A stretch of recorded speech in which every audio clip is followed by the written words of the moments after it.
Well, my friends, what a marvelous morning. And I think you're going to enjoy today's video. We're going to go through 1, 2, 3, 4, 5 parks and parkettes along the Humber River. We're going to start up at the Lambton Woods. We ended there on the James Gardens video. And make our way down to here, which is the south end of Etienne Brule Park and the Old Mill Bridge. Why don't you come along with me? I think we're going to have a wonderful time. Let's go out and about. So I had this brilliant plan that I would start on the other side of the bridge, up in Lambton Woods, and start with that magnificent foliage and that cathedral. We saw it last on the James Gardens video, but they closed it. They closed the bridge for construction. Must admit it did need it. It's kind of showing its age, but well, we'll start from here. Hopefully we have a better walk, more success, but we'll see what happens. Well, here we are in Lambton Woods. We can see by this just absolutely incredible carpet of leaves. We ended my James Gardens video here. I had erroneously thought that this section was part of James Gardens, but it's its own park or parkette called, as I just said, Lambton Woods. We're a little late in the season. I think I missed it by about a week because there aren't any leaves on the trees, but the grounds themselves are just absolutely magnificent.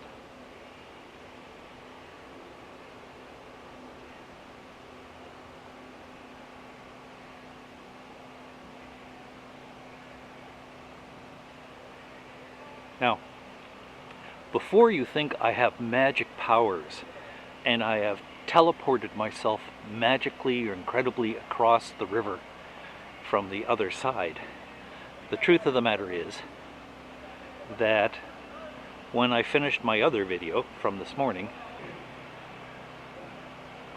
which you'll see a little later, I went home, had something to eat, came back here in the afternoon, parked at James Garden, and walked my way in this direction. The other thing is, now that I'm retired, I am legally and officially allowed to watch and supervise construction workers. It's true. And that means that I can criticize their work and offer helpful suggestions on how they can do their job better, or how they can make their product, the thing they're working on, better as well. But for some reason, it never seems to be appreciated. So this is the old bridge itself. It was in need of repairs, I must admit, especially the boarding. But it's a great little walk across the river. I imagine it'll be open for the spring, and we'll have to take the walk then. But for now, let's get back to the other side. We'll jump and carry on with our walk south towards the Old Mill Park. See you soon. So we're at the start of Lambton Park, which by all rights, I think, should have been called Cooper Park. Why? Well, because it was actually some guy by the name of William Cooper. I'm looking down at my notes here, in case you're wondering. It was actually some fellow by the name of William Cooper, who was an English teacher. Now, that doesn't mean he taught English. Well, maybe he did, but rather he was born in England and came over and started teaching in the area. But he was apparently also quite the entrepreneur, because he soon got started in buying up land in around this area and decided to build some mills. Now, it was pretty cool at the time because the government wanted to encourage expansion, so they gave him the equipment to open some mills under the condition that he had to pay it back in 18 months, the value of the equipment, or give the equipment back. So apparently, I guess he was successful because he opened a sawmill, a flour mill, and something called, I think it's called a fuller mill, which is to transform woven cloth into much thicker, warmer cloth. Not sure how it works, but so anyways, 2 years before he died, they renamed this area in honor of the Earl of Durham, and called it Lambton Park. So who was this Lambton dude? Well, he was the first Earl of Durham. He inherited his father's lands when he was 5 years old. Incredibly rich because his father's lands sat on an ocean of coal up near Newcastle, England. Very, very bright. And from reading between the lines, I'm gathering he could be also incredibly obnoxious and apparently had a fearsome temper. So he was also known by a couple other names. Jog Along Jack is one, because apparently he was once asked, how much money would a gentleman need to survive a year, to live adequately? And he replied something along the lines of, well, I think you could probably jog along comfortably, adequately, at about £40,000 a year, which in today's money is a little over $6 million US. I think, yeah, I think you could probably survive on that. He was also known by the name of Radical Jack because he was a member of the Reform Party. He was actually a pretty smart fellow, I must admit. And one of his major pushes was to ensure that in England, all people who owned land and had an occupation were also eligible to vote. Before that, it was highly restrictive and very, very difficult if you weren't in the member of the nobility to actually place a vote. So for the reward for that, I think they shipped him off as the ambassador to Russia, and then later when he came back, didn't know what to do with him, so shipped him off to Canada as the Governor General. And while he was here, and that was in 1838, when he got here, he was asked to take a look at why have we had 2 revolutions in Upper Canada. And so he looked and he published what's called the Durham Report. Famous or infamous, depending on which part of Canada you came from, which he recommended uniting all parts of Upper Canada, Lower Canada, the Maritimes, into one province of Canada, which eventually led to self-rule in 1867. Famous because people in Upper Canada, mostly Ontario, loved the idea. People in Lower Canada, mostly Quebec, despised the idea. Now, he didn't include Quebec simply because he thought it was a good idea. Quite frankly, he thought they were an inferior race and needed to be controlled and looked after by the superior British. So, that's where you are. Anyways, he was here in 1838, and they thought, well, let's name something after him, and hence Lambton Park. It used to be, I don't know if it's anymore, but it used to be that in the summer they would have summer camp for the kids around here, but that stopped around the time of COVID. And I'll tell the truth, I'm not sure whether they've brought that back or not. Fall foliage coming down. I love the sound of leaves when you walk through them in the fall, the dried leaves. And when the wind rustles through them, you know what I'm talking about, when the wind just rustles through and you get that totally unique sound. Well, it's starting to get a little warmer. It was about 10 degrees Celsius when I started, a little cool, but feeling much warmer now. Don't know if it's because I'm actually doing some exercise for once in my life, or whether because it's such a bright sunny day, the temperature is increasing. Regardless, it's a nice day. So this here is Dundas Bridge, one of the major thoroughfares in Toronto. Goes about 60-70 kilometers outside of Toronto to the city of, name it, Dundas, Ontario. Big surprise. But nice view of the bridge and the river behind it. Here's the underside of Dundas Bridge. The city decided, I think actually this was for some sort of event years ago. Anyways, they decided to hire a local artist to draw these. They did a really nice job. I remember this quite well. I think it might have been for the Commonwealth Games or the Pan Am Games.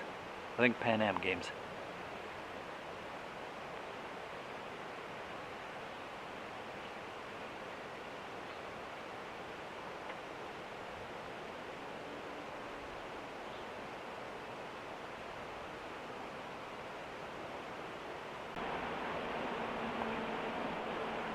So we're now entering Magwood Park. Actually, I think it's called a parkette. Leaving Lambton Park and entering the parkette.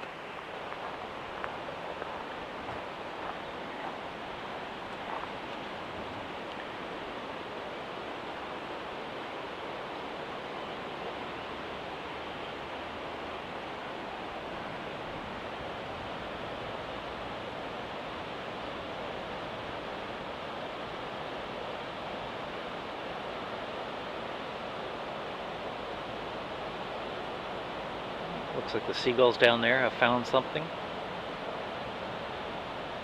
Maybe still some salmon carcasses, who knows? Apparently there is an indigenous burial mound in these woods that, from what I understand, date back almost 6,000 years. That's a long time. Not sure exactly where it is. Not sure I should actually show it on the video. Probably should be respectful of the mound itself. Let them rest in peace.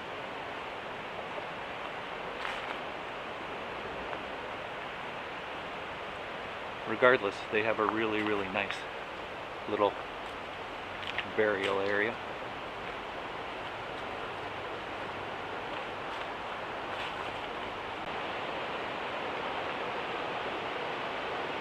One of the many waterfalls along the river.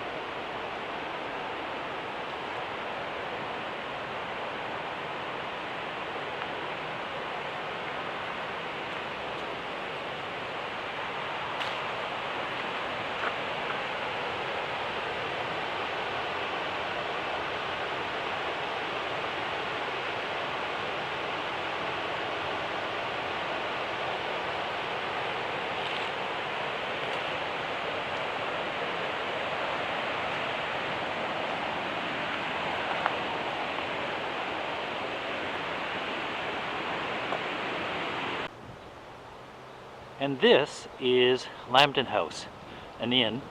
As you can see, it was built in 1847.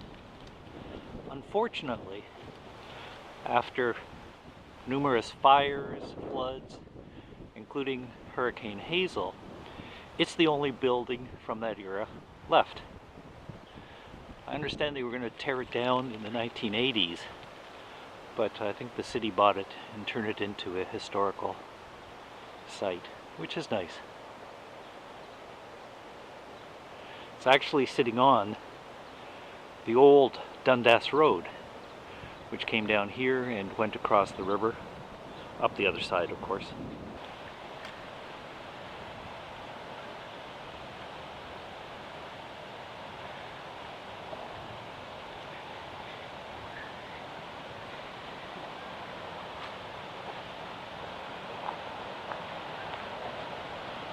And once upon a time, this is where Dundas Street would have gone down, and we can still see the abutments on the other side of the river.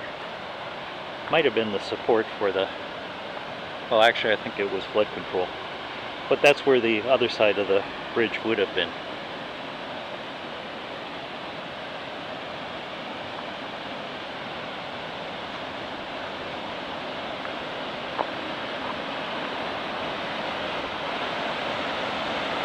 this, of course, over here, is the new Dundas Street, relatively new.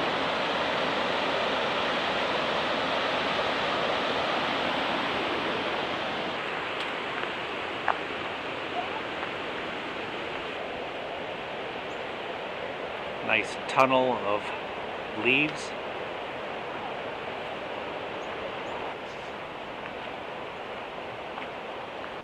You know, I'm not sure, this is the parkette, but I'm not really sure when a parkette becomes a full-fledged park. I know a parkette's smaller than a park, but when does it actually transform into a park? Do they have to take a special parks course and graduate? Maybe. Magwood Parkette, you have successfully completed the 3-year parks course and are now officially a park. Is that how it works? Maybe yes, maybe no. And what do they do at family park reunions? Like, yes, I don't think I know you. Are you, what park are you? Well, actually, I'm a parkette. Oh, isn't that nice?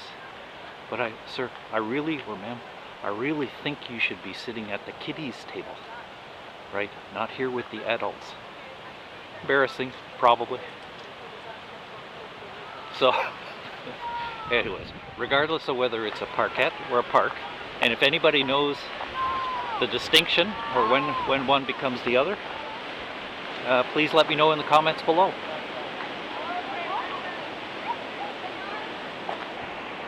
But regardless of whether it's a park or a parkette, it's still quite magnificent, isn't it? I think you would agree with me.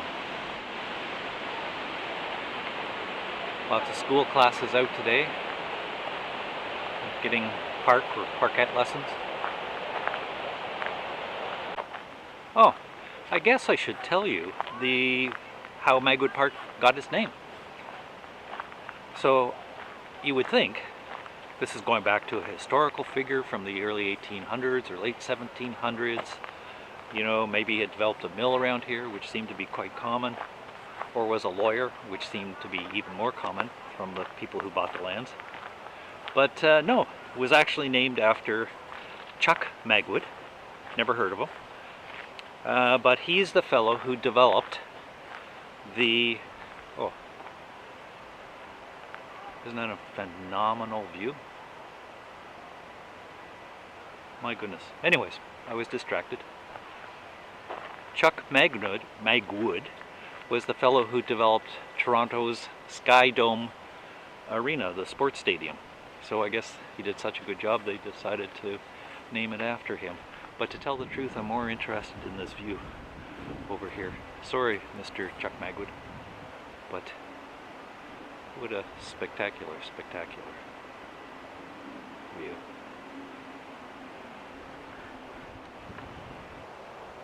The other side of the river is the Humber Park. It's a full-blown park. Runs from almost Dundas Street all the way down to almost Bloor at the old mill. It was named, we've heard that name before. If you remember in the James Gardens video, the James family bought a few acres or a number of acres of land from the Humber Corporation and developed it. So Robert Humber was born in Canada, Stratford, Ontario, I think, and he came down to Toronto to be a lawyer. Was fairly successful at, actually quite successful. He made the bulk of his money speculating in northern mining claims. Funnily enough, is that a real word? He also was president and CEO of something called, I think it was called the Mexican Northern Railway in Mexico, even though it was a Canadian company. Unfortunately, he had his timing wrong in that he started up the railway right smack dab in the middle of the Mexican Revolution around 1900. So he had to do quite a bit of dancing to keep both sides of the revolution happy and preventing them from robbing his trains, stealing his trains, destroying his trains and tracks. Apparently there's also a picture of, that means when I say keep happy and dancing, he probably had to pay a ton of bribes. Apparently there's a picture of him somewhere, I couldn't find it online, of him with Pancho Villa, which would have been pretty cool to see. So regardless, he bought up hundreds and thousands of acres in this area and started developing them. And that's why he's such a common name around here, Robert Holmes Smith. Not sure why it seems to be that it's all the lawyers that we run into that made all the money. I'm not even going to go there. Okay. So as is appropriate with Chuck Magwood and the Toronto Sky Dome Sports Arena, we've got a fair amount of sports or activity centers in his park. Basketball court, I guess a bit of a baseball diamond, a children's playground, some swings. Good to see. Sorry, that came across flippant, and I didn't really mean that. Another one of the dams along the river. I think they're more accurately called weirs. And you see that fast running part coming through. That's actually to let the salmon jump through. In this case, the dam is shallow enough, short enough, that the salmon can indeed jump it, and they don't need a bypass like we saw in an earlier video on Raymore Park. Someone enjoying his rest. I won't interrupt. With the sunlight coming through the few remaining leaves.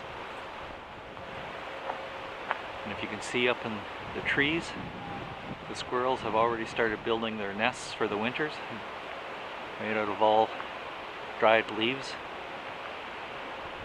I see they're also coming with the times, because I've seen many times them bringing up plastic bags, believe it or not, to incorporate into their nests.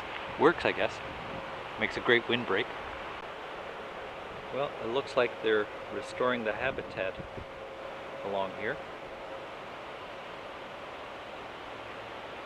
Bringing it back to nature. See the waterfalls in the distance. Pretty cool. And relaxing and peaceful.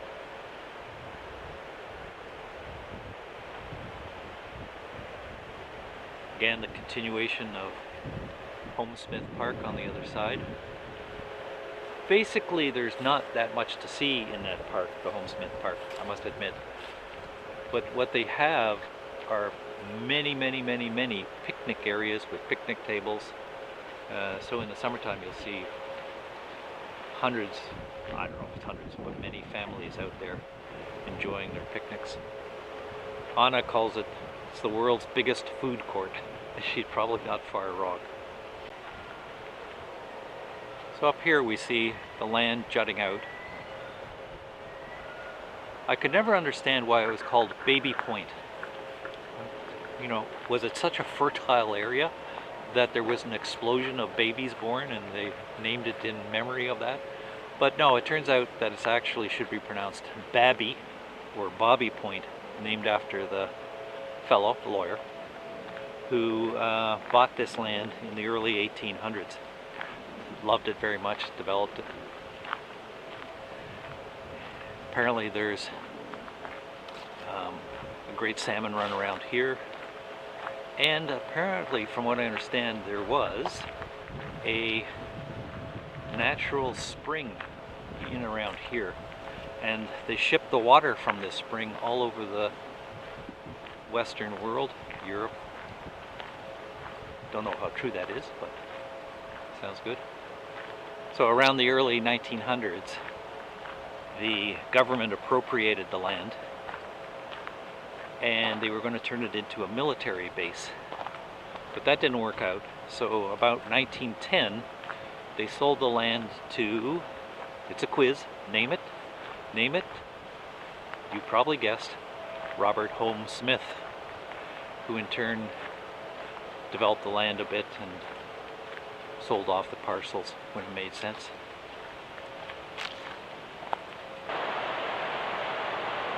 When the sun hits those golden yellow leaves, it's just magnificent. And you see the reflection in the river a bit? I think we've got the timing right.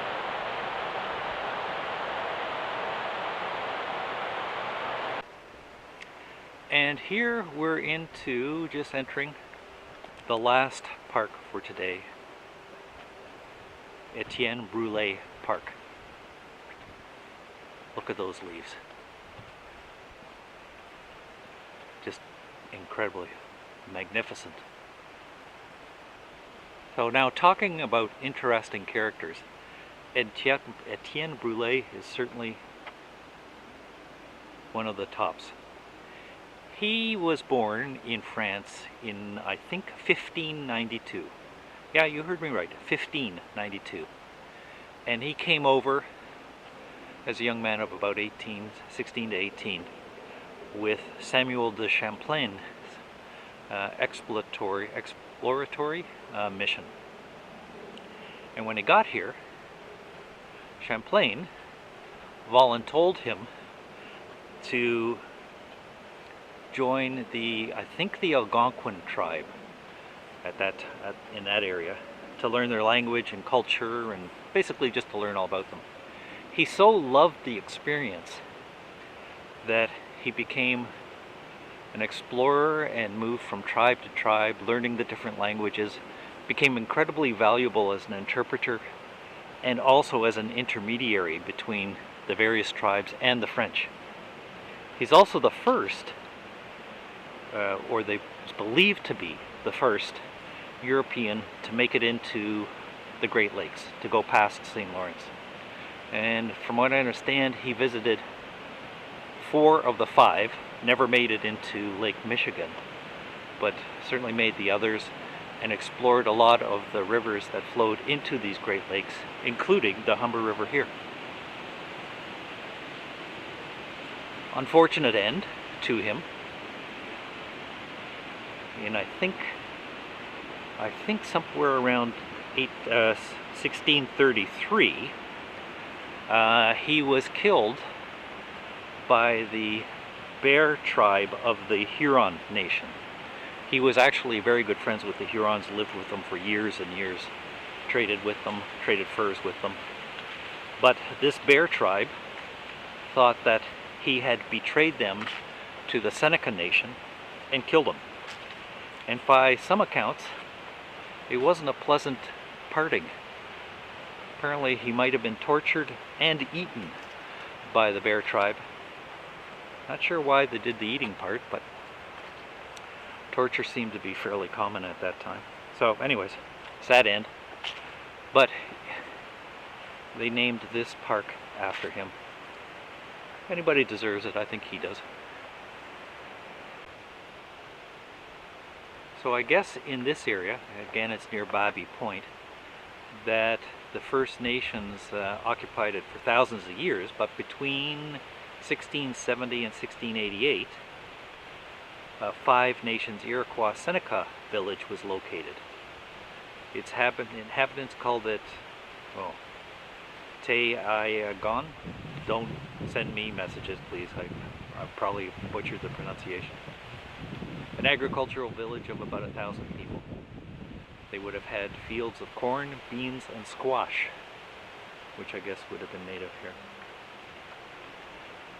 Many, many native tribes over the years, the centuries, traveled along the Humber River. And I must say, I must be honest, say all these stories you hear about, you know, the indigenous tribes living peacefully and happily together, it's all garbage. Right? They fought just as much as the Europeans did, killed each other, made slaves. Right? That's just the nature of the way things were back then. That's the last of Bobby Point over there, that hill.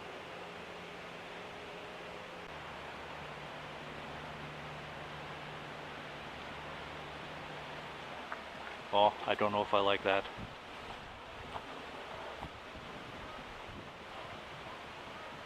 Turtle protectors We respond to calls relating to nesting, hatching, injured, or dead turtles. Nesting season late May to mid-July, hatching season March to early May, and mid-August to mid-October. Those of you who know my hatred of turtles, well, I guess it's necessary.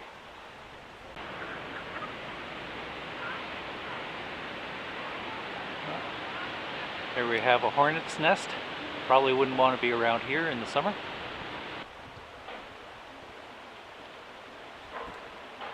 Can you hear the rustling water? Peaceful.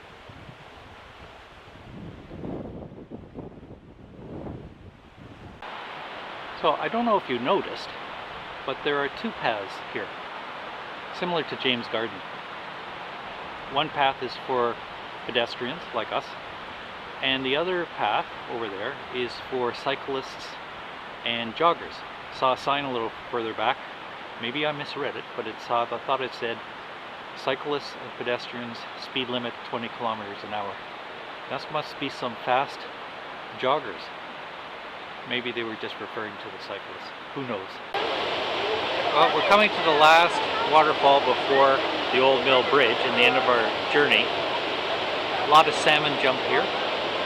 It's a famous site for taking pictures. I think I've got one of a crowd.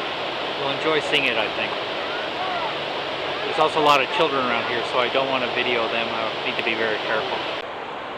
Also in the summer, when the water level is further down, there used to be a fellow come through and would build scores of little stone statues in the middle of the river here. Again, I think I got pictures. I'll show one or two if I have them. And we have a seagull down here, not sure what he's waiting for. You'll also see, even more than Raymore Park, many blue herons and white egrets. They seem just to love this area around here.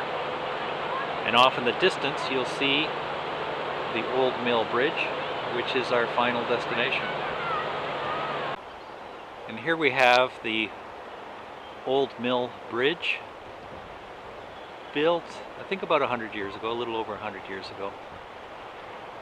I'd like to say it was made of all stone, but truthfully it's a concrete bridge with stone facing, but still it's absolutely a wonderful, beautiful bridge. And on the weekends, usually in the morning, this time of year, earlier in the morning, you'll see lots of fly fisher people out here going for either salmon in season, or salmon when they're running, or trout, or I don't know if the bass get up this far, but regardless.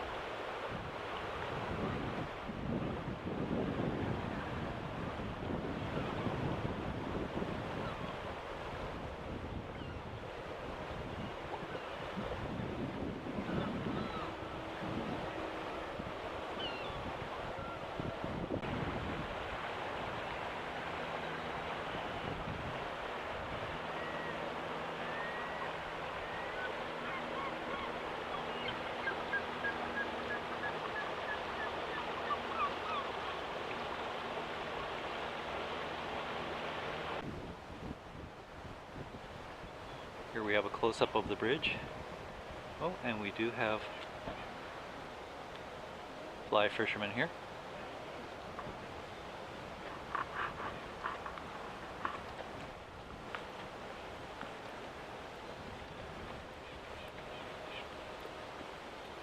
I'm not sure if fly fishermen actually care if they catch the fish or not.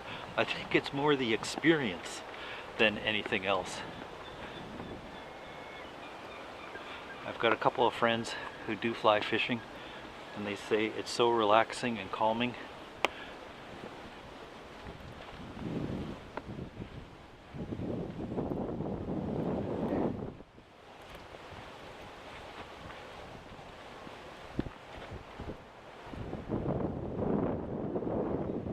Here we are on the bridge.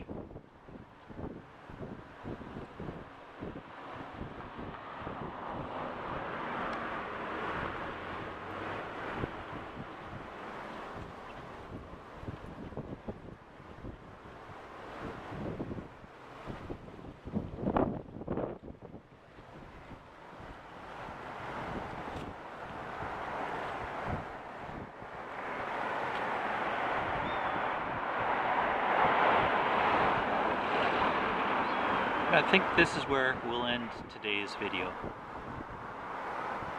Cheers. See you next time. Thanks for watching.